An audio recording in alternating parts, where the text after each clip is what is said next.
నమస్తే. నేను Sahiti, internationally certified yoga trainer and nutritionist. నేను తొందరలో క్లాసెస్ స్టార్ట్ చేస్తున్నాను. లైఫ్ స్టైల్ చేంజెస్ వల్ల వచ్చిన ప్రతి ప్రాబ్లమ్‌ని కవర్ చేస్తాను. నేనే చెప్తాను, నేనే డైట్ ఇస్తాను, అన్నీ నేనే చెప్తాను. సో, ఇంట్రెస్ట్ ఉన్నట్టయితే కింద చూపిస్తున్న నంబర్స్‌కి మెసేజ్ లేదా కాల్ చేయొచ్చు. ఇన్‌స్టాగ్రామ్‌లో కూడా తప్పకుండా ఫాలో చేయండి. మీరు నాకు డైరెక్ట్‌గా మెసేజ్ కూడా చేయొచ్చు ఇన్‌స్టాగ్రామ్‌లో. సో, ఇప్పుడు టాపిక్ వచ్చేసి constipation, gastric trouble, acidity, indigestion అన్నీ తీసుకోండి. ఇంకా అన్ని టాపిక్స్ కవర్ చేసేద్దాం ఈరోజు. చూడండి, నాకే ప్రాబ్లమ్‌ని ఇగ్నోర్ చేస్తున్నారన్నా అంత కోపం రాదు. కానీ కాన్‌స్టిపేషన్ ఉన్నవాళ్ళు ఇగ్నోర్ చేస్తే మాత్రం చాలా కోపమొస్తది. కాన్‌స్టిపేషన్ అస్సలు ఇగ్నోర్ చేయకూడదు. అన్ని ప్రాబ్లమ్స్ స్టార్ట్ అయ్యేది ఇక్కడి నుంచే. సో, జాగ్రత్తగా చూసుకోండి. అది నెగ్లెక్ట్ చేసుకుంటూ పోతే అది చాలా ప్రాబ్లమాటిక్ అవుతది ఫ్యూచర్‌లో. ఇంకా ఇంకా ఎక్కువ ప్రాబ్లమ్స్ వస్తుంటాయి. సో, నెగ్లెక్ట్ చేసేది ఆ మాత్రం కాదు. సో, మార్నింగ్ లేసాక ఏం చేస్తారు? ఇప్పుడు టిప్స్ చెప్తున్నాను చూసారా? అవి చాలా చాలా ఇంపార్టెంట్. ఆసనాస్ ఎంత ఇంపార్టెంటో ఇప్పుడు నేను చెప్పే టిప్స్ కూడా అవన్నీ అంతే ఇంపార్టెంట్. మీరే చెప్తున్నారు. 12 ఇయర్స్ నుంచి గ్యాస్ట్రిక్ టాబ్లెట్స్ యేసుకుంటున్న వాళ్ళు కంప్లీట్ మానేశారు అని చెప్పారు. మీ దాంట్లోనే నాకు హండ్రెడ్స్ ఆఫ్ మెసేజెస్ చాలా మంది చేస్తున్నారు. అలా తగ్గింది, ఈ ప్రాబ్లమ్ తగ్గింది, డైజెషన్ రిలేటెడ్ ప్రాబ్లమ్స్ తగ్గాయి, వెయిట్ తగ్గాము అన్నీ. సో, చూడండి, టిప్స్ అనేవి చాలా ఇంపార్టెంట్. కన్సిస్టెన్సీ అనేది కూడా ఇంపార్టెంట్. ఒక్క రోజులో ఏదో టాబ్లెట్ యేసుకున్నట్టు గంట సేపట్లో రిజల్ట్ అలా ఎక్స్‌పెక్ట్ చేయకూడదు. ప్రాసెస్ ఇది. బాడీ కదా ప్రాసెస్. ఆ ప్రాసెస్ తీసుకోండి. మార్నింగ్ లేసాక రాత్రే రాగి జగ్గు లేదా మీకు రాగి బాటిల్ అయినా సరే ఇంత అట్‌లీస్ట్ ఒక 1 లీటర్ ఇప్పుడే స్టార్ట్ చేస్తున్నాను వాటర్ తాగడం అలాగా మార్నింగ్ అలవాటు లేదు అనుకున్న వాళ్ళు అట్‌లీస్ట్ ఒక పెద్ద గ్లాస్ ఆఫ్ వాటర్ అయినా సరే స్టార్ట్ చేసేసేయండి. రాగి దాంట్లో కొంచెం వార్మ్ వాటర్ స్టోర్ చేసి పెట్టేసేయండి. మార్నింగ్ లేసాక స్లోగా వాటర్ సిప్ చేసుకుంటూ సిప్ బై సిప్ స్లోగా తాగాలి. తాగేసేయండి. తర్వాత ఒక 10 మినిట్స్ అలా సింపుల్ వాకింగ్ తీసుకోండి. తర్వాత ఇప్పుడు నేను చూపించే ఆసనాస్ అవన్నీ ప్రాపర్ చేసుకోండి. మార్నింగ్ వచ్చే ఎండలో కాసేపు కూర్చోండి. వీలైతే ఇప్పుడు నేను చూపించే ఆసనాస్ అన్నీ మ్యాట్ బయట యేసుకొని బయట ఎండ తగిలేలాగా చేసుకోండి బాడీకి. ఇది అయిపోయిన తర్వాత ఏం చేస్తారు? పరిగడుపున మీకు ఇది యోగా అయిపోయిన తర్వాత మనకి ఖర్జూరా ఉంటది కదా! ఎండు ఖర్జూరా అయినా సరే, పండు ఖర్జూరా ఉంటది కదా! ఫిగ్ అంటారు. ఆ ఫ్రూట్‌ని నైట్ నానబెట్టేసుకొని తినండి. లేదంటే అలా తినాలి అనిపించకపోతే మార్నింగ్ లేసాక ఫ్రెష్ అయినా సరే మీరు వాష్ చేసేసుకొని తినేసేయండి. ఒక 2 తీసుకోండి. తిన్న తర్వాత ఇప్పుడు అసిడిటీ లాంటి ఇష్యూస్ ఉంటే మీరు మనం తినే కంటే ముందు ఒక 30 మినిట్స్ బిఫోరే పొట్ట మీద అలా ఒక 5 మినిట్స్ పడుకోండి. తర్వాత మీరు తినొచ్చు. తినేప్పుడు ఎప్పుడైనా సరే ఇలా సుఖాసనాలో కూర్చొని తినండి. సుఖాసన అనేది ఆల్రెడీ డైజెషన్‌కి చాలా చాలా మంచిదనమాట. సో, మనకిప్పుడు మీరు ఇలా కూర్చొని తింటున్నప్పుడు మైండ్‌ఫుల్ ఉంటాం. సో, ఎక్కువ సార్లు చేస్తాం. బాడీ ఏం ఎక్స్‌పెక్ట్ చేస్తుంది? ఇక్కడ 50% డైజెషన్ అయిపోతే కింద ఇంకొక 50% చూసుకుంటాను అనుకుంటది. సో, మీరు ఇమ్మీడియేట్‌లీ జస్ట్ ఒక అని మింగేసారనుకోండి మీకే ఇబ్బంది. అలా తినకూడదు. జాగ్రత్తగా స్లోగా నములుకుంటూ ప్రాపర్ చూయింగ్ చేసుకుంటూ తినండి. Water in between meals water తాగితే మంచిది. కానీ తినే అప్పుడు ఎక్కువ ఎక్కువ వాటర్ అలా తీసుకోకండి. జస్ట్ ఒక సరనబడింది ఒక 1 సిప్ వదిలేసేయి. తిన్న వెంటనే వజ్రాసనాలో కూర్చోండి. తిన్న వెంటనే నడవకూడదు. తిన్న వెంటనే జస్ట్ సుఖాసన లేదా వజ్రాసనాలో ఒక 5-10 మినిట్స్ కూర్చోండి. ఒక 20 మినిట్స్, 30 మినిట్స్ తర్వాత చిన్నగా వాకింగ్ చేసుకోవచ్చు. జీలకర్ర మంచి కూరలలో ఎక్కువ వేసుకోండి. లేదు మీకు సరిపోవట్లేదు, మీరు వేసుకోవట్లేదు అనుకుంటే జీరా వాటర్ అయినా తాగొచ్చు. డైజెషన్‌కి చాలా మంచిది. సో, ఇలాంటి చిన్న చిన్న విషయాలు పాటిస్తూ ఉండండి.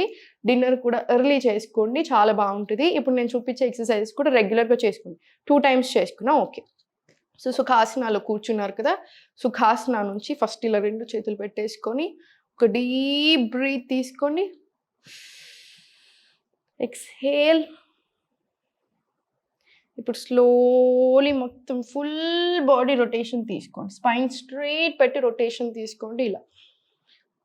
2 ఇలా 5 టైమ్స్ తీసుకోండి ఇటు సైడ్ నుంచి. ఇప్పుడు యాంటీ క్లాక్ వైస్ కూడా 5 టైమ్స్ ఇలా. Proper stretch. స్లోలీ పైకొచ్చేసేయి. మొత్తం స్పైన్ స్ట్రెయిట్ పెట్టుకోండి. 2 చేతులు పైకి పెట్టుకొని ఇన్‌హేల్. ఎక్స్‌హేల్. లోవర్ బ్యాక్ నుంచి బెండ్ తీసుకోండి ఇలాగా. స్లోలీ చేతులతోటి బ్యాక్ వాక్ చేసుకోండి ఇలాగ. మళ్ళీ కంప్లీట్ స్ట్రెయిట్. ఇది కూడా ఒక 5 రౌండ్స్ తీసుకున్న తర్వాత స్లోలీ లెఫ్ట్ లెగ్ ఇక్కడ తీసుకోండి. రైట్ ఇలాగా ఒక డీప్ బ్రీత్ ఇన్ తీసుకొని ఎక్స్‌హేల్ రైట్. స్లోగా సెంటర్.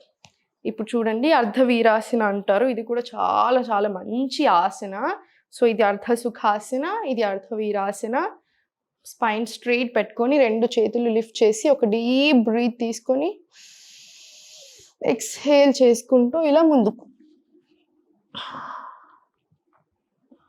మళ్ళీ స్లోలీ ఇవే చేతులతో ఇలా పైకి వచ్చేసాయి. ఇది కూడా 5 రౌండ్స్ తీసుకోండి.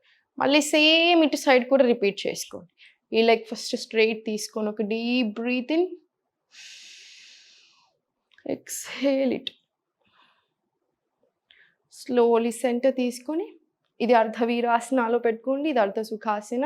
మనకు చాలా చాలా మంచిది ఇది, స్పైన్కి అయినా సరే బాడీకి అయినా సరే. సో 2 చేతుల పైకి స్లోగా ఫార్వర్డ్ బెండ్, స్లోలీ ఇలా పైకి వచ్చేసి ఇలా స్లోగా తీసుకోండి. ఇవి 2 కూడా 5 టైమ్స్ ఇటు సైడ్ 5 టైమ్స్ ఇటు సైడ్ తీసుకుంటే ఇంకా మంచిది. సో 2 స్లోలీ ఇటు సైడ్ వచ్చేసి స్లోగా ఇలా పడుకొని కింద కాళ్ళు తీసుకొని ఫస్ట్ స్లోగా ఇక్కడ హోల్డ్ చేసుకొని స్లోగా ఇలా ఫస్ట్ బాడీని రిలాక్స్ చేయండి. ఎప్పుడైనా సరే స్ట్రెస్ ఎక్కువ ఉంటే కూడా మొత్తం మోషన్ అనేది సాఫ్ ఉండదు, బ్లోటింగ్ ప్రాబ్లమ్స్ వస్తాయి, ఇంకా రకరకాల ప్రాబ్లమ్స్ వస్తాయి. అసిడిటీ ఎక్కువ అవుతుంది, గ్యాస్ట్రిక్ ట్రబుల్స్ ఎక్కువ అవుతాయి. సో మనం ఫస్ట్ బాడీని అంతా కామ్ చేయాలి, స్ట్రెస్ లేకుండా చూసుకోవాలి. ఇలా ఒకసారి సెంటర్ వచ్చి ఒక డీప్ బ్రీతింగ్ తీసుకుని ఎక్స్హేల్ చేసుకుంటూ ఇలా దగ్గరికి తెచ్చుకోండి. ఎవరికైతే నడుము నొప్పి లేదా మెడ నొప్పి ఉంటే ఇక్కడే ఇలానే ఉంచండి, లేదు అంటే హ్యాపీగా ఇలా పైన పెట్టేసుకోవచ్చు. ఇలా ఒక 5 సెకండ్స్ 10 సెకండ్స్ ఇక్కడే ఉండండి. మళ్ళీ స్లోగా కిందికి ఇన్హేల్, ఎక్స్హేల్ దగ్గరికి, స్లోలీ పైకి, మళ్ళీ స్లోలీ కిందికి వచ్చేసేయండి. ఇది ఒక 5 రౌండ్స్ లేదా 10 రౌండ్స్ చేసుకున్నా మంచిదే. ఇది కూడా అంతే, స్లోగా మళ్ళీ కిందికి వచ్చేసేయండి. ఇప్పుడు చూడండి, 2 కాళ్ళు స్ట్రైట్ పెట్టుకొని 2 చేతులు పైకి తీసుకోండి. ఇన్హేల్, ఎక్స్హేల్ కిందికి, ఇన్హేల్ పైకి, ఎక్స్హేల్ ఇలా కిందికి. ఇది కూడా ఒక 10 టైమ్స్ మినిమం తీసుకోండి స్లోగా. ఇప్పుడు స్లోలీ ఇటు సైడ్ 10 టైమ్స్ ఇటు సైడ్ 10 టైమ్స్ అయిన తర్వాత 2 కాళ్ళు పైన పెట్టుకోండి, 2 చేతులు పైకి. ఇన్హేల్, ఎక్స్హేల్, స్లోలీ స్ట్రైట్ పెట్టండి. 2 కాళ్ళు ఓర్చుకోండి కాసేపు. ఇక్కడ చాలా అంటే చాలా మంచిది ఇది క్లీనింగ్కి. స్లోలీ మళ్ళీ పైకి. ఇన్హేల్,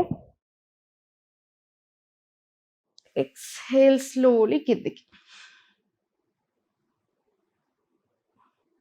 స్లోలీ పైకి, మళ్ళీ స్లోలీ కిందికి.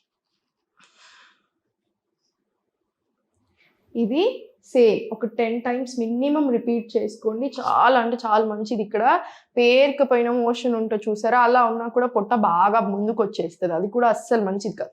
సగం సార్లు పొట్ట మీకు డైజెషన్ కరెక్ట్గా ఉంటే పొట్ట చాలా తగ్గిపోయిన ఫీలింగ్ వస్తే తగ్గుతూ ఉంటుంది. సో అది కూడా ఇగ్నోర్ చేయకూడదు.